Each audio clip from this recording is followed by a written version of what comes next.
Good afternoon, ladies and gentlemen, I'm John, this is Many a True Nerd, and welcome back to Fallout 4 and the Wasteland Workshop DLC. Yesterday we showed off quite a bit of fun new stuff. I probably got a little bit too into the lighting, to be honest, but it's really pretty. It's really damn pretty. And today we're back with Bacon and we're going to look at some new stuff. And in particular, we're going to look at some brand new building options. So let's go over to one of these big empty plots at the very edge of town to show off the brand new, well, not really the new building material, but a building material that's suddenly got a lot more important, which is, you can see right there, there is no longer just structures wood and structures metal. There is now structures concrete. You can build a lot of things out of concrete now. Now, I think a lot of people are going to like this because unlike the metal and the wood, which is like no matter what you build, it looks kind of scruffy and post-apocalyptic and it's full of holes and it blatantly doesn't look very nice. It looks a bit ramshackle. All the concrete stuff is really, really smooth and perfect and nice. What's particularly nice is they've built these angled walls in, so now they actually snap at an angle, so it's much easier to create kind of like nice angles rather than like some slight scruffiness there. So hang on, if you just turn you around, yeah, there we are. So another kind of angled wall there. So yeah, you've actually got now, you can have this kind of little, yeah, I think it's much nicer because it used to be quite hard to actually do the corners unless you're actually using corner pieces. So now if you want to, you can actually have these little kind of angled walls here, which is nice. So I've thrown together a concrete structure just to kind of show how it fits together and seems a little bit more solid than kind of plenty of other things. One of the things you'll probably notice straight away is there's actual diagonal roof and floor pieces here. So you can have like these angled walls, but you can also have angled roof tiles. So you've actually kind of got a roof that kind of properly snaps onto an angled building, which is quite nice. You notice, of course, equally like, you know, there's far fewer like holes and stuff. Fallout 4 is still not perfect, so it's like sometimes there'll be very tiny cracks. Like if you build things in exactly the right order, you can use the right sort of structure to block that off. That's an upper floor rather than a roof. So if you, instead of like building a roof, you just built an upper floor all the way along, you could probably get around all of this here trouble. It feels to me much less like a shack, and much more like, well, it kind of feels a bit like a bunker. To be honest, but never mind. I put this nice little patio out the back with these new kind of two sorts of lights. I think that's kind of, you know, that kind of more soft light for the patio is quite nice with a little bench, and I've brought around some of like the patio equipment. But then inside I've built like, I think these are new as well, this kind of little string of light bulbs you can just hang from any ceiling and a little kind of lamp in the middle. So it all feels to me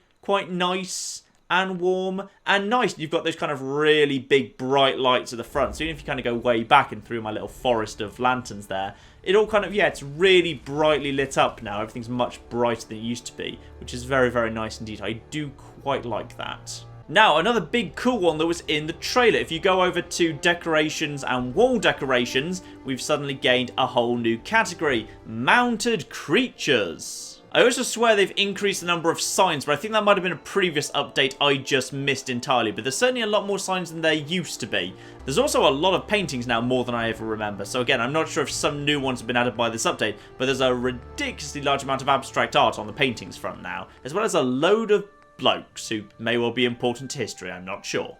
There's a bunch of these little mini signs here, by the way. They're really, really genuinely tiny. I'm not really sure why you'd ever use this. I guess maybe if you like had multiple different containers and you wanted to just like, you know, slap on where you were keeping your mods and which one contained your weapons or whatever, or if you want to make your own little signs, then you can do it. If you kind of, I don't know, want to like swear at your settlement. If you want to just write rude words, I'd recommend using the little kind of the glowy signs that we wrote bacon in. I think that's much funner to write rude words in than these tiny little letters. But yeah, I guess if you want to like, you know, label your wardrobes with weapons or armor or whatever, there's some nice kind of presets here, or there's just all letters and numbers as well, which is kind of cool. So yes, you can now mount the heads of your enemies. Basically, it's done through meat or other stuff they drop. You need a bit of wood, a bit of cloth, and whatever it is they drop. If you want to mount a blood bug, then you're going to be needing an empty blood sac. So some of this stuff isn't necessarily stuff you'll always have to hand, but I've got a fair bit of it here.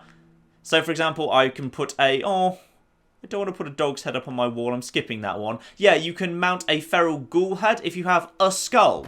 Literally any skull, you can just have a ghoul on your wall. If you'd rather he be a mounted glowing one, then that's absolutely fine. You just need a glowing blood pack as well as a skull. So you can have a glowing one too. This one I quite like. You can actually have a mounted gorilla head, assuming you have synthetic gorilla meat. So you have to betray the Institute if you want the full selection of heads up on your wall. But yeah, you need synthetic gorilla meat. have yourself a nice Mirelurk claw, of course, for just a single Mirelurk meat. That's very big next to the ghouls' heads there. Some of these are much bigger and more impressive than others, by the way. The mounted Mirelurk hunter head, interestingly, doesn't actually require you to have killed a hunter. You can just have that if you've got Mirelurk meat ×2. You can even have a flipping mounted Mirelurk king head, even if you've never actually met a Mirelurk king anywhere in the game, just because, again, you just need the meat. Presumably you're, like, carving these yourself. So I've just quickly thrown the ones I happen to have to hand up here. So you have like a full rad roach, the Mirelurk hunter, Mirelurk claw, just kind of a random mongrel, the Mirelurk king, the mole rat, feral ghouls and feral ghoul roamers. Of course is a rad scorpion head, the rad snake, which is kind of the closest to like a traditional actual bit of taxidermy there, and also a stingwing.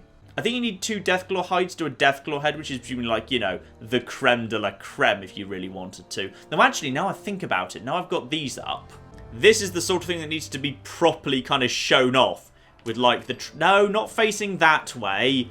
Facing, aha, yes, that. Right there. Just like that, you see. Ah, you see a couple of track lights to properly shine some light on this wall to kind of properly display it. That's quite nice. So yeah, you may or may not like the new kind of the concrete housing. I mean, if your biggest problem with Fallout Settlements was that it always felt like you were living in a little kind of like a scrap metal shanty town, like this does solve this problem. It definitely feels a lot more sturdy. It feels like a proper little house, albeit like a little bunker as well. But it certainly feels like if you want big thick walls and you want, like, you know, no holes in your walls, no holes in your ceiling, feeling like you're living in something a bit more sturdy, the new concrete could definitely be worthwhile. If you're a bit short on concrete, by the way, I just head to the castle. There's bags and bags and bags of the stuff in the tunnels underneath it, so just head down there. We interrupt building stuff because apparently the bloody soup mutants just decided to attack. Alright, fine. You know what? Have Pikmin's blade. There you go. You seem pretty bloody flimsy to me. Anyway, on to one of the other big additions that we've got, which is over in defences. We've actually got a whole bunch of new stuff, particularly in traps. I think there's anything new in turrets. I think that's all the same as it ever was. Yeah, that's all the same as it ever was. So we haven't gained anything new in there. Or in... I wish we could have some new guard posts. We could do with some more guard posts, to be honest. But it's traps where we've got a very large amount of stuff that's just shown up. And once again, the new stuff is all quite easy to build. So we've got a trapdoor here. So obviously a trapdoor opens when something steps on it. You've got a spring-loaded trap, so a spring-loaded impaling trap, as well as a powered variant, which is presumably therefore a little bit on the stronger side. A saw blade trap. This one's quite good. I quite like this one because this one obviously kind of works quite nicely in Sanctuary. Because, well, actually, to be honest, enemies basically never come this way. They never cross the bridge. But I quite like it because it fits really nicely on the bridge. So I'm totally building this right now. So yes, that one that actually requires a bit of power. So that's fine. We'll just hook that over into the grid. So that now powered basically does indeed just go backwards and forwards. Let's just see how strong this is. Quite a bit. That does a good chunk out of your health bar. That's very, very cool indeed. So you can have one of those there. There will be nothing to stop you, by the way, just having basically a huge long line of them running all the way kind of along the bridge, just basically tearing anything apart. They're kind of just tearing apart anything that tries to cross the bridge. In fact, actually, that kind of amuses me as a concept. I've made getting in and out of Sanctuary fun, though I'm slightly worried about the fate of Trash Can Carla. Carla, don't do it. Carla? She just walked straight through. Oh, I feel even worse for a Brahmin. We're going to have beef tonight, lads. Oh, is he okay? Is he going to be alright? Yeah, Trash Can Carla is fine. How's your health? Oh, your health's fine. I think she's just got... Oh, a Brahmin's almost... Get out! No, Brahmin, no! No, Brahmin! You okay? Oh, no, I think her Brahmin's immortal as well. Her Brahmin's actually immortal. She broke the trap! This is the worst trap. So yes, some people might say, by the way, that there's a little bit of a contradiction going on here between the sign welcome and the spinning whirly death blades. Now, I just want to say, it's an art piece. It's about human nature. That's what this represents. It's an interactive art piece as well. You're allowed to get involved. I wouldn't necessarily recommend it, but you can. Go through. There we are. I made coming home fun. Now, the other really cool one is the spike trap, which interestingly kind of functions like Foundation, which is, it's kind of got the lower bit built in. So you can't kind of build it in such a way as it's like ever off the ground. It's got to be like properly off the ground. It's kind of wherever you build it, it's got a proper little base to it, which is cool. That's absolutely fine. I'm assuming we can't build this on like oh, blimey. This thing being out makes things harder. Yeah, sadly you can't really build it on the bridge, because even though you're allowed to, even though you are actually allowed to, go, beautiful. Even though you are allowed to, it needs to have its full base out. So you've kind of got to build it on like normal proper ground. But yeah, pressure plate with embedded spikes. That's very, very cool. So as you can see here, what I've done is I've just built a new candy shop, which is clearly a candy shop, because you can see there's clearly a sign saying candy on the side of it. And I've built a bell here, so I can ring the bell so that everyone gathers in front of the candy shop, which is definitely just a candy shop. So now that everyone's gathered, we decide who, in fact, deserves candy the most. And whoever deserves candy the most steps on here and goes straight onto the flamethrower spike trap. Beautiful. This I quite like. This is how we're going to be keeping order and now on here in Sanctuary, which is anyone that annoys me or decides to set me too many Radiant quests, not pointing at anyone in particular, will be asked to visit the candy store. Okay? That's the new euphemism. But something much more important has happened, which is it looks like all of our traps have actually successfully caught something, which is great. Though we do have a slight problem, which is the way I've wired this together.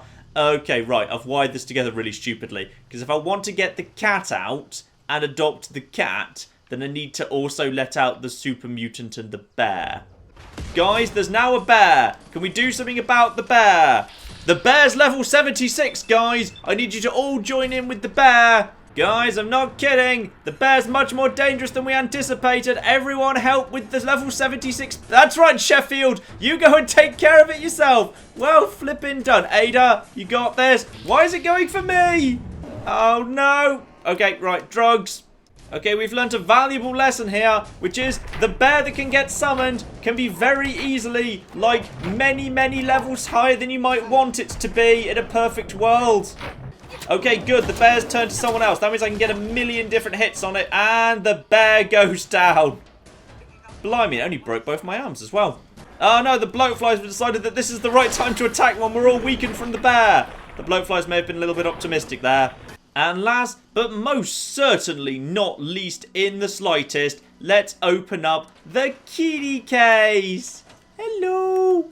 Hello, are you our new cat? Do you just live here now? I assume you just live here now because you're tame by default, right? So, yes, house cat is unassigned and produces happiness. How do I assign it? What would I assign it to? I've got a cat. I know for a fact you can't give them a job. They don't bloody do it. Alright, Codsworth, do I assign you to the cat? Command, cat. No. Now, one thing I know you can build is over in Decorations and Miscellaneous, you can build a little cat bowl. So let's just build a cat bowl over here. This cat's just heading in this direction. Hello? Would you like a cat bowl? Or your very own dog house? Don't let the name fool you. It probably would work for you as well. Oh, yes, it's gone up to its cat bowl. It's gone up to its cat bowl and it's eating the completely empty cat bowl. There were no ginger cats that survived the apocalypse, no black cats, no tabby cats. It was just that very particular sort of cat that survived the apocalypse there. Beautiful. Actually, I've just figured out what I want to do with the candy shop as well. What I'm going to do is Mama Murphy's chair can go right... Oh, no. Come on, right here. There we go. Mama Murphy's chair is going to be... She's going to come up the stairs on top of the candy shop. And right there is her chair. I built this chair for Mama Murphy. Perfect. Now, just one more thing today, and I've come over here to Sunshine Tidings to do it. Because I realised I kind of accidentally left the recruitment beacon on here. So I've picked up, like, 10 people here who, as far as I'm aware, I don't think they've got... no, they've got no food and no water. I think they've got, like, 2 defence. Yeah, one of them's standing on top of a thing. But other than that... Yeah, not one of them has been clever enough to sort out the water problem or the food problem or anything. They've just kind of sat around doing literally nothing. So these people deserve nothing but my contempt, and they're about to get much worse than my contempt.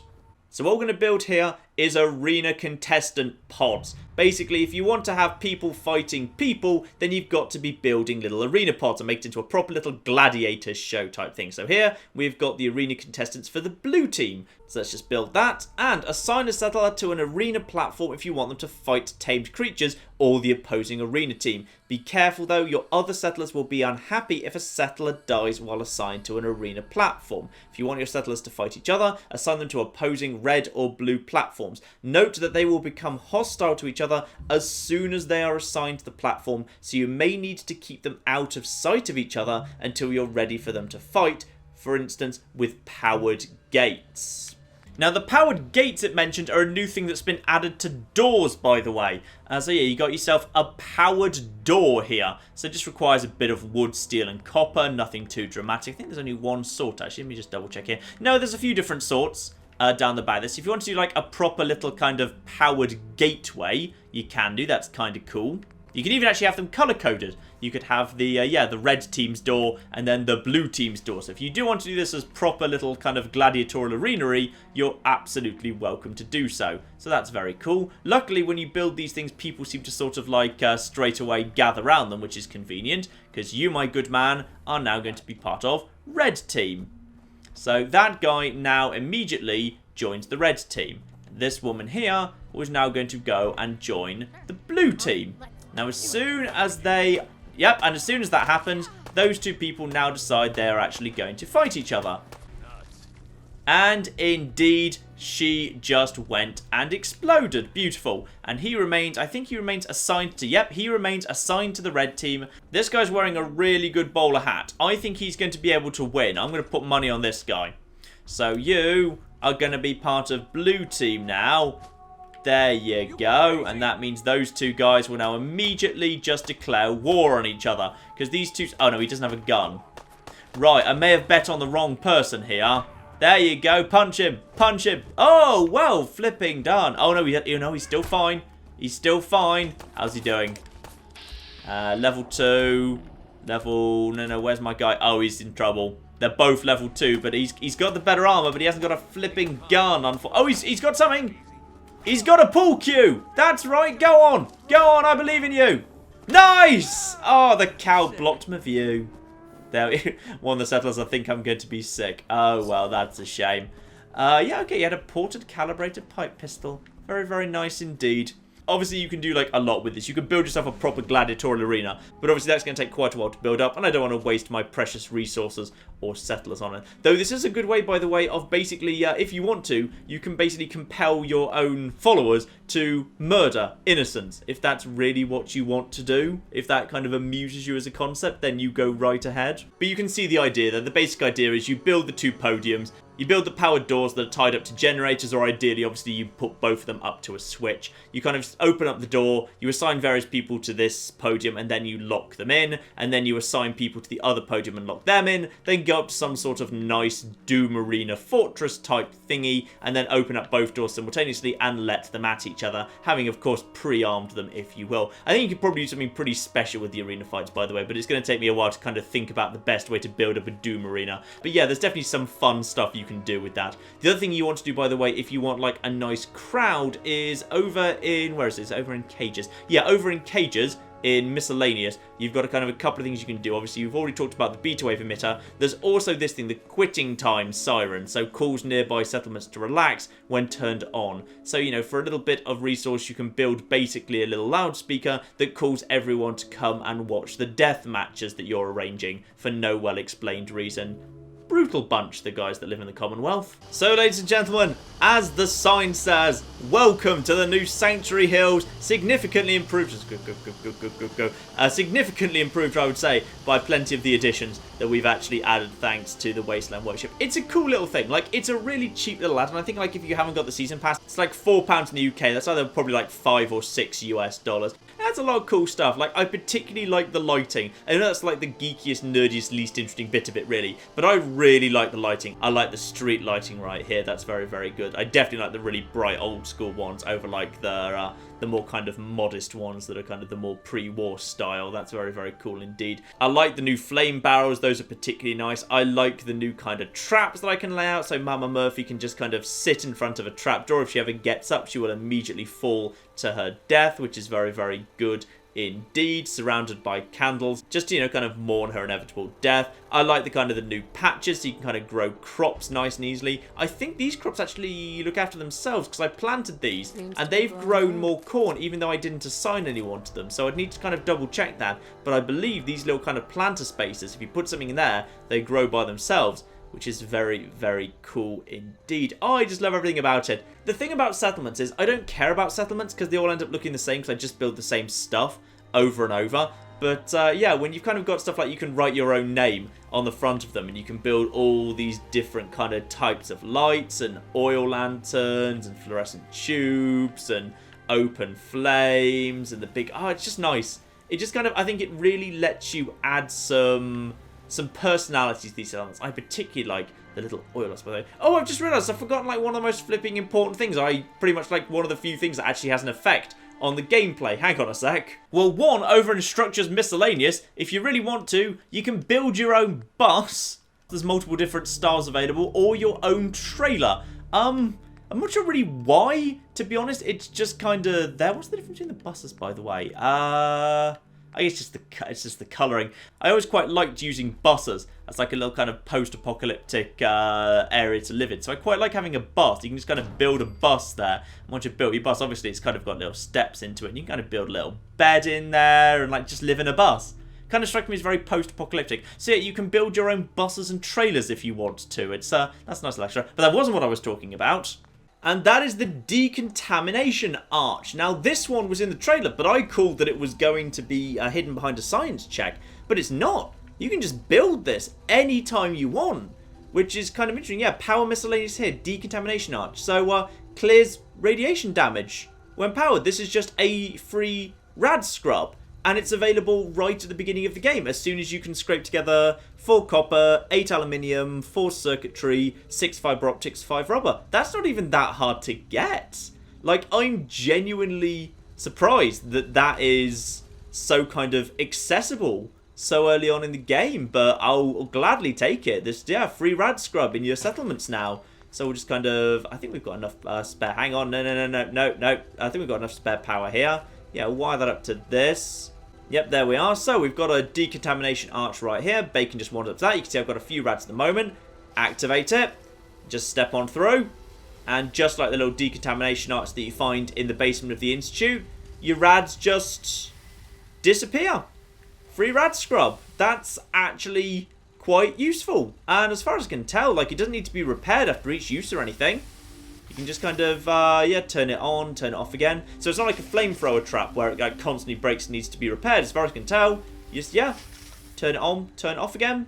Absolutely fine. Just, yeah, free rad scrub at any settlement you want for not even that much. So probably that's the single most useful thing in this entire DLC. And to be honest, I do have much more of a fondness for the glowy streets. They're very pretty.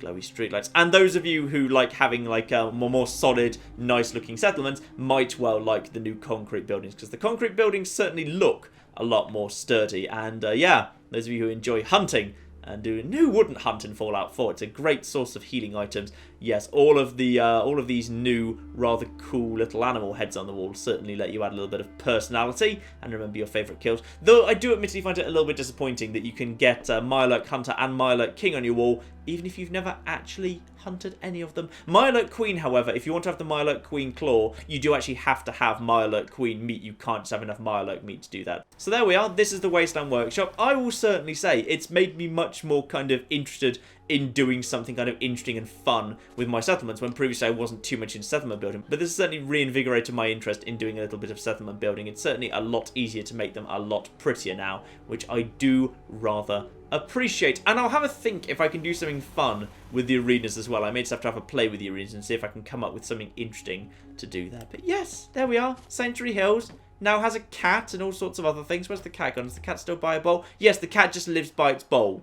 The cat basically does literally nothing but eat, which is very realistic when you think about it. So yes, Sanctuary Hills, new and improved by the Wasteland Workshop DLC. I'll put a link to it in the description below in case you don't have the season pass. For just a few extra pounds, it does add some fun stuff that certainly makes the settlements feel much more like yours. And for someone who puts as much time to Fallout as I do, I'd say that's more than worth it. So, as we enter the Chateau de Bacon, I will sign off here, ladies and gentlemen, and there will be plenty more Fallout 4 to come, of course. But in the meantime, I've been John, this has been Many a True Nerd, and this has been Fallout 4, The Wasteland Workshop. Thank you very much, and goodbye. Haha, I'm a genius at time. Oh, okay, this escalated quickly. I'd like to fly your drone. So good about a butterfly in a bucket. What does that tell you about the human condition? Are we the butterfly and is capitalism the bucket? What happens if you go right to the back in time? The very beginning of time. Oh, you literally just burn the universe.